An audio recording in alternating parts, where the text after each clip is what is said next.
ਸਤਨਾਮ ਸਤਨਾਮ ਸਤਨਾਮ ਜੀ।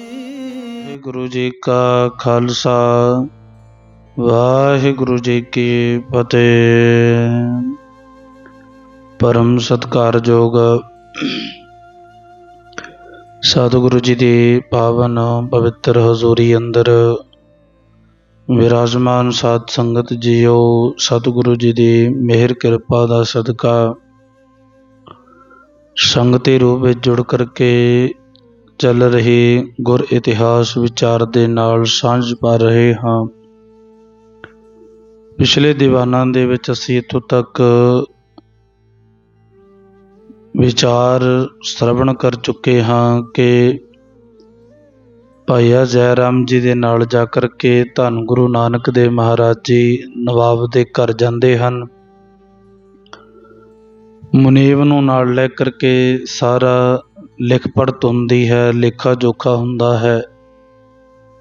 ਤੇ ਅੱਜ ਵੀ ਧੰਨ ਗੁਰੂ ਨਾਨਕ ਦੇਵ ਮਹਾਰਾਜ ਜੀ ਨੇ ਚਾਹੇ ਹੱਟੀ ਨੂੰ ਲੋੜਵੰਦ ਲੋਕਾਂ ਦੇ ਵਿੱਚ ਵੰਡ ਦਿੱਤਾ, ਕਹਿਣ ਤੋਂ ਭਾਵ ਕਿ ਲੋਕਾਂ ਨੇ ਲੁੱਟ ਲਿਆ ਹੈ, ਫਿਰ ਵੀ ਧੰਨ ਗੁਰੂ ਨਾਨਕ ਦੇਵ ਮਹਾਰਾਜ ਜੀ ਨੇ ਨਵਾਬ ਦੇ ਦੌਲਤਖਾਨੇ ਦੇ ਵਿੱਚੋਂ ਮਾਇਆ ਹਜੇ ਵੀ ਲੈਣੀ ਹੈ।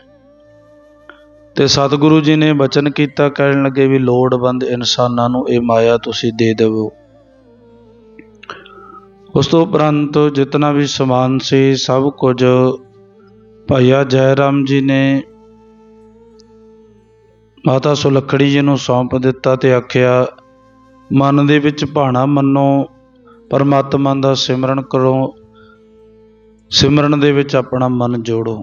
ਇੱਥੋਂ ਤੱਕ ਆਪਾਂ ਪਿਛਲੇ ਦੀਵਾਨਾਂ ਦੇ ਵਿੱਚ ਵਿਚਾਰ ਸ਼ਰਵਣ ਕੀਤੀ ਹੈ, ਸੁਣੀ ਹੈ। ਅੱਜ ਅਧਿਆਏ 30ਵਾਂ ਆਰੰਭ ਹੋਣ ਲੱਗਿਆ ਹੈ। ਅੱਜ ਦੇ ਇਤਿਹਾਸ ਵਿੱਚ ਕੀ ਕਿਰਪਾ ਹੁੰਦੀ ਹੈ ਕਿ ਸਤਿਗੁਰੂ ਜੀ ਪ੍ਰਚਾਰ ਦੌਰੇ 'ਤੇ ਜਾਂਦੇ ਹਨ, ਜਾ ਕੇ ਉੱਥੇ ਹੀ ਬੈਠ ਕਰਕੇ ਲੋਕਾਂ ਨੂੰ ਪ੍ਰਚਾਰ ਕਰਦੇ ਹਨ। ਉਹ ਆਪਾਂ ਅੱਜ ਇਸ ਅਧਿਆਏ ਵਿੱਚ ਜਾਣਾਂਗੇ ਜੀ। ਵਿਚਾਰ ਪ੍ਰਾਰੰਭ ਕਰਨ ਤੋਂ ਪਹਿਲਾਂ ਸਤਿਗੁਰੂ ਜੀ ਦੇ ਚਰਨਾਂ ਵਿੱਚ ਹਾਜ਼ਰੀ ਲਵਾਈਏ, ਆਖੀਏ ਜੀ ਸਤਨਾਮ ਸ੍ਰੀ ਵਾਹਿਗੁਰੂ ਸਾਹਿਬ ਜੀ। ਕਰੋ ਕਿਰਪਾ ਜੀ, ਸਤਨਾਮ ਸ੍ਰੀ ਵਾਹਿਗੁਰੂ ਸਾਹਿਬ ਜੀ। ਦੋਹਰਾ ਨਿਜ ਪ੍ਰਤਕੂਲ ਬਿਲੋਕ ਕੈ, ਬੋਲ ਸੁਲੱਖਣੀ ਦਾਸ। ਭਾਈ ਬਾਲਾ ਜੀ ਕਹਿਣ ਲੱਗੇ ਨਾ, ਜਦੋਂ ਧੰਨ ਗੁਰੂ ਨਾਨਕ ਦੇਵ ਮਹਾਰਾਜ ਜੀ ਨੂੰ ਮਾਤਾ ਸੁਲੱਖਣੀ ਜੀ ਨੇ ਦੇਖਿਆ ਵੀ ਇਹ ਸਮਾਜਿਕ ਤੌਰ 'ਤੇ ਉਲਟ ਚੱਲ ਰਹੇ ਹਨ, ਤੇ ਉਹਨਾਂ ਨੇ ਕੀ ਕੀਤਾ, ਕਹਿਣ ਲੱਗੇ ਵੀ ਸਭ ਕੁਝ ਦੇਖਿਆ, ਦੇਖ ਕਰਕੇ ਨਾ ਇੱਕ ਸੇਵਕ ਨੂੰ ਬੁਲਾਇਆ ਹੈ। ਸਮਝਾਈ ਸਭ ਵਾਰਤਾ, ਨਹਿਰ ਪਠਾਏ ਆਵਾਸ। ਸਭ ਕੁਝ ਸਮਝਾ ਕਰਕੇ ਨਾ ਮਾਤਾ ਸੁਲੱਖਣੀ ਜੀ ਨੇ ਉਸ ਸੇਵਕ ਨੂੰ ਆਪਣੇ ਪੇਕੇ ਘਰ ਭੇਜ ਦਿੱਤਾ। ਮੂਲਾ ਸੁਨਤ ਕੁਡਾਲ ਕੋ, ਆਵਤ ਭਇਓ ਉਤਾਲ। ਮੂਲ ਚੰਦ ਜੀ ਨਾ ਸੇਵਕ ਦੀ ਸਾਰੀ ਗੱਲ ਸੁਣਦੇ ਹਨ। ਸੁਣ ਕਰਕੇ ਨਾ ਤੁਰੰਤ ਹੀ ਸੁਲਤਾਨਪੁਰ ਪਹੁੰਚ ਜਾਂਦੇ ਹਨ। ਗਿਣਤ ਗਟੀ ਔਰ ਅਟਪਟੀ, ਪਾਵਤ ਕਸ਼ਟ ਵਿਸਾਲ। ਹਿਰਦੇ ਵਿੱਚ ਕਹਿਣ ਲੱਗੇ ਗਿਣਦਿਆਂ ਨਾ ਦਿਲ ਵਿੱਚ ਉਹਨਾਂ ਦੇ ਮਨ ਦੇ ਵਿੱਚ ਅਟਪਟੇ ਸਵਾਲ ਵੀ ਪੈਦਾ ਹੋ ਰਹੇ ਹਨ, ਤੇ ਅਟਪਟੇ ਜਿਹੜੇ ਵਿਚਾਰ ਹਨ ਨਾ ਉਹ ਵੀ ਆ ਰਹੇ ਹਨ, ਅਤੇ ਉਹਨਾਂ ਨੂੰ ਨਾ ਇਸ ਗੱਲ ਦਾ ਬਹੁਤ ਦੁੱਖ ਲੱਗ ਰਿਹਾ ਹੈ ਨਿਜ ਪ੍ਰੋਧਾ ਇਕ ਸੰਗ ਲੈ, ਆਵਾ ਪੁਰ ਸੁਲਤਾਨ। ਆਪਣੇ ਇੱਕ ਨਾ ਨਿੱਜੀ ਪੁਰੋਹਿਤ ਨੂੰ, ਸਿਆਣੇ ਇਨਸਾਨ ਨੂੰ ਨਾ ਨਾਲ ਲੈ ਕਰਕੇ ਉਹ ਸੁਲਤਾਨਪੁਰ ਪਹੁੰਚ ਗਏ। ਸਹਿਤ ਨੇ ਕੇ ਸੁਤਾ ਸੋ, ਮਿਲਿਓ ਹਿਰਦੇ ਅਲੁਕਾ ਅਕੁਲਾਨ।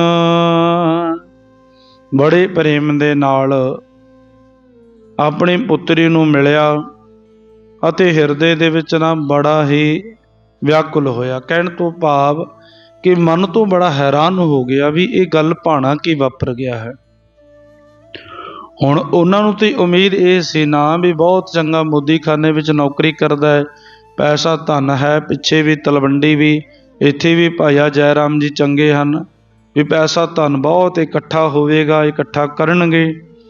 ਪਰ ਉਹਨਾਂ ਦੀਆਂ ਜਿਹੜੀਆਂ ਉਮੀਦਾਂ ਸੀ ਨਾ, ਉਹਨਾਂ 'ਤੇ ਨਾ ਧੰਨ ਗੁਰੂ ਨਾਨਕ ਦੇਵ ਮਹਾਰਾਜ ਜੀ ਨਿਰੰਕਾਰ ਦੇ ਹੁਕਮ ਦੇ ਵਿੱਚ ਚੱਲਦੇ ਹਨ, ਉਹਨਾਂ ਦੇ ਹਿਸਾਬ ਦੇ ਨਾਲ ਕੁਝ ਨਹੀਂ ਹੋਇਆ। ਸਵਈਆ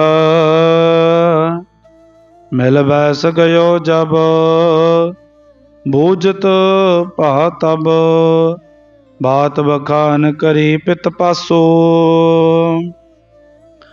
ਜਦ ਕਹਿਣ ਲੱਗੇ ਨਾ, ਮੂਲ ਚੰਦ ਜੀ ਆਪਣੀ ਬੇਟੀ ਦੇ ਕੋਲੇ ਆਏ, ਮਾਤਾ ਸੁਲੱਖਣੀ ਜੀ ਕੋਲੇ ਬੈਠ ਕਰਕੇ ਨਾ ਜਦੋਂ ਹਾਲ ਚਾਲ ਪੁੱਛਿਆ ਤੇ ਪੁੱਛ ਕਰਕੇ ਨਾ ਫਿਰ ਸਾਰੀ ਵਾਰਤਾ, ਸਾਰੀ ਗੱਲਬਾਤ ਨਾ ਖੋਲ ਕੇ ਪੁੱਛੀ।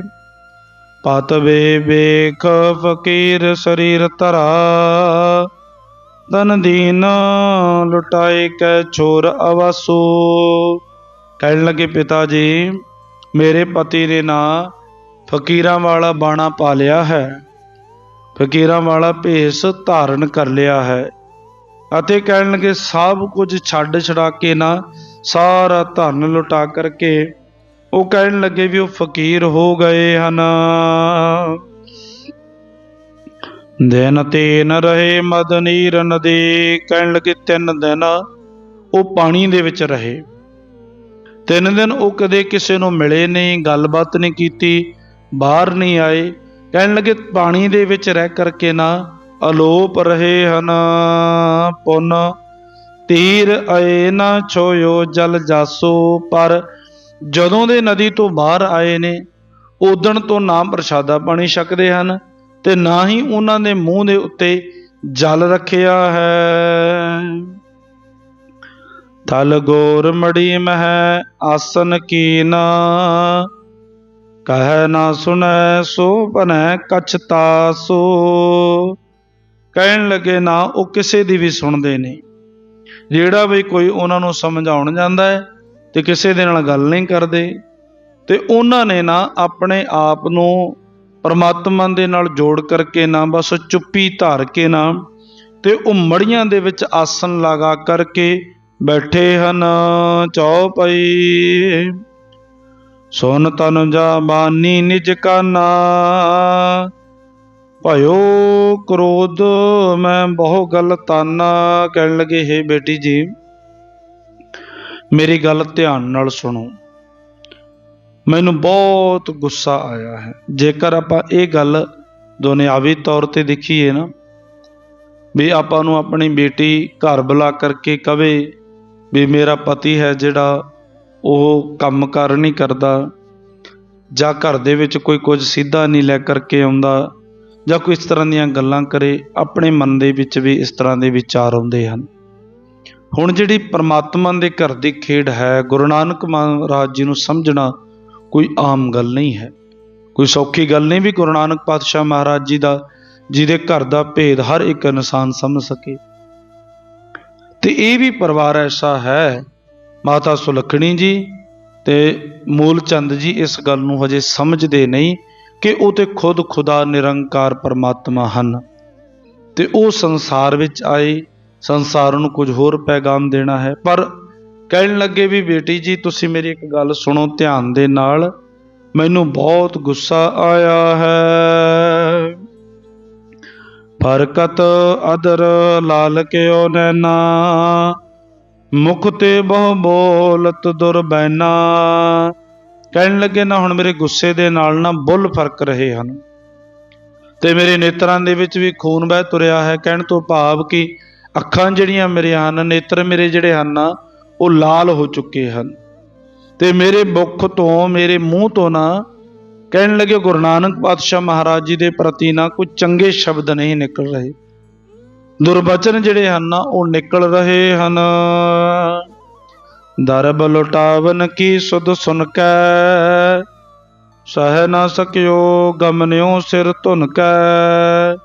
ਕਹਿਣ ਲੱਗੇ ਧਨ ਲੁਟਾਉਣ ਦੀ ਖਬਰ ਸੁਣ ਕੇ ਨਾ ਮੇਰੇ ਤੋਂ ਬਰਦਾਸ਼ਤ ਨਹੀਂ ਹੋਇਆ, ਮੇਰੇ ਤੋਂ ਇਹ ਸੁਣਿਆ ਨਹੀਂ ਗਿਆ ਤੇ ਕਹਿਣ ਲੱਗੇ ਵੀ ਸਿਰ ਹਿਲਾ ਕਰਕੇ ਨਾ ਤੇ ਭਾਈ ਮੂਲ ਚੰਦ ਜੀ ਚਲੇ ਗਏ। ਬੇਦੀ ਕੁਲ ਕੋ ਕਲਸ ਸੁਹਾਵਨ, ਜਹ ਵੈਸੇ ਜਹ ਕੀਰਤ ਪਾਵਨ। ਬੇਦੀ ਕੁਲ ਦੇ ਕਲਸ, ਬੇਦੀ ਕੁਲ ਦੇ ਸਿਰ ਦੇ ਉੱਤੇ ਕਲਸ ਸ਼ੋਭਦੇ ਹਨ, ਜਿੱਥੇ ਬੈਠਦੇ ਹਨ ਉਹ ਸ਼ੋਭਾ ਪਾਉਂਦੇ ਹਨ। ਪਰ ਕਹਿਣ ਲੱਗੇ ਵੀ ਇਹ ਲੋਕ ਸਮਝਦੇ ਨਹੀਂ। ਤਹਾਂ ਆਏ ਬੋਲਿਓ ਦੁਰਬਾਨੀ, ਤੂੰ ਜਮਨਿਓ ਜਨਮਿਓ ਹਾਨੀ ਕੁਲ ਕਾਨੀ। ਗੁਰੂ ਜੀ ਦੇ ਪਾਸ ਪਹੁੰਚ ਗਏ। ਗੁਰੂ ਜੀ ਦੇ ਪਾਸ ਪਹੁੰਚ ਕਰਕੇ ਨਾ ਹੁਣ ਕਹਿਣ ਲੱਗੇ ਆਪਣੇ ਮੁਖ ਤੋਂ ਬਚਨ ਆਖੇ ਵੀ ਕਹਿਣ ਲੱਗੇ ਵੀ ਉਸ ਸਮਾਜ ਦੇ ਅਨੁਸਾਰ ਸਹੀ ਨਹੀਂ। ਗੁੱਸੇ ਦੇ ਵਿੱਚ ਮਾਂ ਪਿਓ ਆਖਦਾ ਹੈ। ਤੂੰ ਕਹਿਣ ਲੱਗੇ ਵੀ ਕੁੱਲ ਨੂੰ, ਬੇਦੀ ਕੁੱਲ ਨੂੰ ਕਹਿਣ ਲੱਗੇ ਲਾਜ ਲਾ ਦਿੱਤੀ ਹੈ, ਤੂੰ ਘਾਟੇ ਵਾਸਤੇ ਜੰਮਿਆ, ਹਾਨੀ ਵਾਸਤੇ ਜੰਮਿਆ ਹੈ। ਮਾਤਾ ਪਿਤਾ ਕਹਿਣ ਲੱਗੇ, ਮਾਤਾ ਪਿਤਾ ਤੇਰੇ ਇਹਨਾਂ ਗੱਲਾਂ ਤੋਂ ਦੁਖੀ ਹੁੰਦੇ ਹੋਣਗੇ। ਮਾਤ ਪਿਤਾ ਕੀ ਦਹਿਤ ਛਾਤੀ, ਕਹਿਣ ਲੱਗੇ ਤੇਰੇ ਮਾਤਾ ਪਿਤਾ ਦਾ ਕਲੇਜਾ, ਤੇਰੇ ਮਾਤਾ ਪਿਤਾ ਦੀ ਜਿਹੜੀ ਛਾਤੀ ਹੈ ਨਾ ਉਹ ਸੜਦੀ ਹੋਵੇਗੀ। ਅਲਪ ਬੈਸ ਤੇ ਤੂੰ ਧਨ ਘਾਤੀ, ਕਹਿਣ ਲੱਗੇ ਤੂੰ ਇਕੱਲਾ ਬੈਠ ਕੇ ਤੂੰ ਸਾਰਾ ਧਨ ਦਾ, ਜਿਤਨਾ ਵੀ ਧਨ ਸੀ ਨਾ, ਸਾਰੇ ਧਨ ਦਾ ਘਾਣ ਕਰ ਦਿੱਤਾ। ਕਹਿਣ ਤੋਂ ਭਾਵ ਕਿ ਤੂੰ ਸਭ ਕੁਝ ਲੁਟਾ ਦਿੱਤਾ ਹੈ। ਦੋਹਰਾ ਬਿਨ ਗੁਣ ਪਰਖੇ ਬਿਨ ਪਿਖੇ, ਸੁਤਾ ਕੀਨ ਸੰਬੰਧ। ਤੇਰੇ ਗੁਣ ਪਰਖੇ ਬਿਨਾ ਮੈਂ ਕਹਿਣ ਲੱਗੇ ਵੀ ਆਪਣੀ ਲੜਕੀ ਦਾ ਰਿਸ਼ਤਾ ਕਰ ਦਿੱਤਾ। ਤਬ ਕੋ ਮੈਂ ਦੁਖ ਪਾਏ ਹਾਂ, ਸੁਖ ਨਾ ਪਿਖਿਓ ਪਸੰਦ। ਉਸ ਸਮੇਂ ਤੋਂ ਲੈ ਕਰਕੇ ਨਾ ਅੱਜ ਤੱਕ ਤੂੰ ਸਾਨੂੰ ਦੁੱਖ ਹੀ ਦਿੱਤਾ ਹੈ, ਅਸੀਂ ਦੁੱਖ ਹੀ ਪਾਇਆ ਹੈ। ਤੇ ਕਹਿਣ ਲੱਗੇ ਸੰਬੰਧ ਜੋੜ ਕੇ ਕਦੀ ਵੀ ਸਾਨੂੰ ਸੁੱਖ ਨਹੀਂ ਮਿਲਿਆ। ਚੌਪਈ ਪਿਤਾ ਸਮਾਨ ਜਾਨ ਗੁਣ ਐਨਾ, ਤੂਸ਼ਨ ਰਹੇ ਨਾ ਬੋਲੇ ਬੈਨਾ। ਪਿਤਾ ਦੇ ਬਰਾਬਰ ਸਮਝ ਕਰਕੇ ਨਾ ਗੁਰੂ ਸਾਹਿਬ ਜੀ ਚੁੱਪ ਰਹੇ ਅਤੇ ਕੋਈ ਵੀ ਆਪਣੀ ਜ਼ਬਾਨ ਤੋਂ ਬਚਨ ਨਹੀਂ ਕੀਤਾ। ਬਹੁ ਦੁਰਬਚਨ ਭਾਗ ਕਰ ਮੂਲਾ, ਪੁਰ ਆਵਾ ਜੇ ਮਤ ਪ੍ਰਤਕੂਲਾ। ਕਹਿਣ ਲੱਗੇ ਬੜੇ ਭੈੜੇ ਸ਼ਬਦ ਬੋਲ ਕੇ ਨਾ ਮੂਲ ਚੰਦ ਜੀ ਦੀ ਬੁੱਧੀ ਜਿਹੜੀ ਹੈ ਨਾ, ਜਿਹੜੀ ਉਹਨਾਂ ਦੀ ਸੋਚ ਹੈ, ਉਸ ਦੇ ਵਿੱਚ ਕੰਪਨ ਪੈਦਾ ਹੋ ਗਈ। ਕਹਿਣ ਤੋਂ ਭਾਵ ਕਿ ਉਲਟ ਹੋ ਗਈ। ਤੇ ਕਹਿਣ ਲੱਗੇ ਵੀ ਨਗਰ ਵਿੱਚ ਵਾਪਸ ਆ ਗਏ। ਭੇਵ ਨਾ ਲਖੇ ਈਸ ਜਗ ਦੇਵੰ, ਰਿਸ ਸੋ ਛਾਤੀ ਜਰਤ ਸਹਿ ਦੇਵੰ। ਜਗਤ ਦੇ ਮਾਲਕ ਈਸ਼ਵਰ ਦਾ ਭੇਦ ਨਹੀਂ ਪਾਇਆ ਜਾ ਸਕਦਾ। ਗੁੱਸੇ ਵਿੱਚ ਆ ਕਰਕੇ ਸਦਾ ਹੀ ਕਹਿਣ ਲੱਗੇ ਨਾ ਮਨ ਜਿਹੜਾ ਹੈ, ਸਰੀਰ ਜਿਹੜਾ ਹੈ ਨਾ, ਇਹ ਸੜਦਾ ਹੈ। ਕਦੇ ਵੀ ਮਨੁੱਖ ਨੂੰ ਜੀਵਨ ਦੇ ਵਿੱਚ ਇਹ ਗੱਲ ਰੱਬ ਦੇ ਘਰ ਦੀ ਇੱਕ ਐਸੀ ਵਿਉਂਤ ਹੈ, ਐਸੀ ਖੇਡ ਹੈ ਵੀ ਜਿਹੜਾ ਮਨੁੱਖ, ਜਿਹੜਾ ਇਨਸਾਨ ਕਿਸੇ ਤੇ ਬਹੁਤਾ ਗੁੱਸਾ ਕਰਦਾ ਹੈ ਨਾ, ਵੀ 24 ਘੰਟੇ ਉਸਨੇ ਚਿੜ ਕਰੀ ਜਾਣਾ ਹੈ। ਘਰ ਦੇ ਵਿੱਚ ਵੀ ਗੁੱਸਾ ਕਰਦਾ ਹੈ, ਹਰ ਪਾਸੇ ਗੁੱਸਾ ਕਰਦਾ ਹੈ। ਉਸ ਇਨਸਾਨ ਦੇ ਜੀਵਨ ਦੇ ਵਿੱਚ ਕਦੇ ਬਹੁਤਾ ਸੁੱਖ ਨਹੀਂ ਹੁੰਦਾ। ਉਹ ਆਪਣਾ ਹੀ ਸਰੀਰ, ਆਪਣਾ ਹੀ ਮਨ ਦੁਖੀ ਕਰਦਾ ਹੈ। ਕਹਿਣ ਤੋਂ ਭਾਵ ਇਹ ਹੈ ਕਿ ਉਸ ਦਾ ਜੀਵਨ ਆਪਣਾ ਹੀ ਦੁਖੀ ਹੋ ਜਾਂਦਾ ਹੈ। ਭੂਰ ਵਿਸੂ ਰਹੇ ਗਠੀ ਗੁਨੰਤਾ, ਬਿਨ ਲਖੇ ਅਤੋ ਹਵੈ ਸੁਖਵੰਤਾ। ਬਹੁਤ ਭੈੜੀਆਂ ਕਹਿਣ ਲੱਗੇ ਗਿਣਤੀਆਂ ਗਿਣਦਾ ਹੈ ਤੇ ਸਮਝੇ ਬਿਨਾ ਬਹੁਤ ਦੁਖੀ ਹੁੰਦਾ ਹੈ। ਦੋਹਰਾ ਜੇ ਦਿਜ ਕੀ ਸੰਗਤ ਕਰਤ, ਤੇ ਡਿਗ ਵੈਸੇ ਹੋ ਜਾਏ। ਜਿਸ ਬ੍ਰਾਹਮਣ ਨੂੰ ਨਾਲ ਲੈ ਕੇ ਆਇਆ ਨਾ, ਉਸ ਦੇ ਪਾਸ ਜਾ ਕਰਕੇ ਬੈਠ ਗਿਆ। ਆਖਦੇ ਹਨ, ਮਨ ਕੇ ਦੁੱਖ ਵਰਣਨ ਕਰੇ, ਰੋਤ ਪਇਓ ਦੁੱਖ ਪਾਏ। ਮਨ ਦਾ ਸਾਰਾ ਦੁੱਖ ਨਾ ਉਸ ਸਿਆਣੇ ਵਿਦਵਾਨ ਦੇ ਕੋਲੇ ਦੱਸਿਆ ਅਤੇ ਕਹਿਣ ਲੱਗੇ, ਦੁਖੀ ਹੋ ਕਰਕੇ ਨਾ ਮੂਲ ਚੰਦ ਜੀ ਰੋਣ ਲੱਗ ਪਏ। ਸੋਰਠਾ ਏਕ ਦਿਵਸ ਸੁਖ ਨਾਹੇ, ਜਬ ਕਿ ਸੁਤਾ ਵਿਵਾਹੇ ਦੀ। ਕਹਿਣ ਲੱਗੇ ਵੀ ਜਦੋਂ ਦੀ ਨਾ ਮੈਂ ਆਪਣੀ ਬੇਟੀ ਵਿਆਹੀ ਹੈ ਨਾ, ਇੱਕ ਦਿਨ ਵੀ ਸੁੱਖ ਦਾ ਨਸੀਬ ਨਹੀਂ ਹੋਇਆ। ਬੈਸਿਓ ਗੋਰਨ ਮਾਹੇ, ਤਜ ਤਰਨੀ ਕਰ ਕਾਰ ਸਭ। ਕਹਿਣ ਲੱਗੇ ਹੁਣ ਮੜੀਆਂ ਵਿੱਚ ਜਾ ਕਰਕੇ ਬੈਠਾ ਹੈ ਤੇ ਘਰ ਦੇ ਵਿੱਚ ਇਸਤਰੀ ਹੈ ਤੇ ਘਰ ਦੇ ਕੰਮਕਾਰ ਛੱਡ ਕੇ ਕੇਰਾ ਹੁਣ ਮੜੀਆਂ ਵਿੱਚ ਬੈਠ ਗਿਆ ਹੈ। ਦੋਹਰਾ ਸੁਨ ਕਰ ਆਤੁਰ ਬਚਨ ਤੇ, ਦਿਜਵਰ ਕਿਹੋ ਪਿਆਨ। ਕਹਿਣ ਲੱਗੇ ਮੂਲ ਚੰਦ ਜੀ ਦੇ ਨਾ ਦੁਖੀ ਭਰੇ ਬਚਨ ਸੁਣ ਕਰਕੇ ਨਾ ਬ੍ਰਾਹਮਣ ਉੱਠ ਕੇ ਚੱਲ ਪਿਆ ਅਤੇ ਕਹਿਣ ਲੱਗਾ, ਚਲੋ ਤਿਸੈ ਸਮਝਾਏ ਹੈ, ਅਸਵਿਦ ਕਰਤ ਬਖਾਨ। ਕਹਿਣ ਲੱਗੇ ਚਲੋ ਉਸ ਨੂੰ ਜਾ ਕਰਕੇ ਮੈਂ ਵੀ ਸਮਝਾਉਣਾ ਹਾਂ। ਪਹਿਲਾਂ ਤੁਸੀਂ ਗਏ ਹੋ, ਹੁਣ ਮੈਂ ਵੀ ਚੱਲਦਾ ਹਾਂ।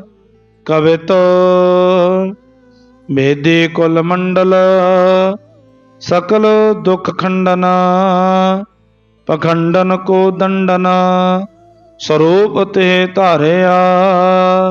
ਬੇਦੀ ਕੁਲ ਦੇ ਭੂਸ਼ਣ ਕਹਿਣ ਲੱਗੇ ਜਿਨ੍ਹਾਂ ਸਭ ਦੇ ਦੁੱਖਾਂ ਦਾ ਨਾਸ਼ ਕਰਨਾ ਹੈ ਨਾ, ਤੇ ਉਹਨਾਂ ਨੂੰ ਆਖਦੇ ਹਨ ਵੀ ਤੁਸੀਂ ਪਖੰਡੀਆਂ ਨੂੰ, ਕਹਿਣ ਲੱਗੇ ਤੁਸੀਂ ਤੇ ਦੰਡ ਦੇਣ ਵਾਲੇ ਸੀ, ਤੁਸੀਂ ਇਹ ਕਿਹੜਾ ਸਰੂਪ ਧਾਰਨ ਕੀਤਾ ਹੈ। ਮੂਲਾ ਲਿਏ ਪੰਡਤ ਜਹਾਂ ਹੈ, ਮਹਿ ਮੰਡਤ ਨਿਕਟ ਬੈਠ ਤੁੜੰਤੇ, ਜੋ ਬਚਨ ਉਚਾਰਿਆ।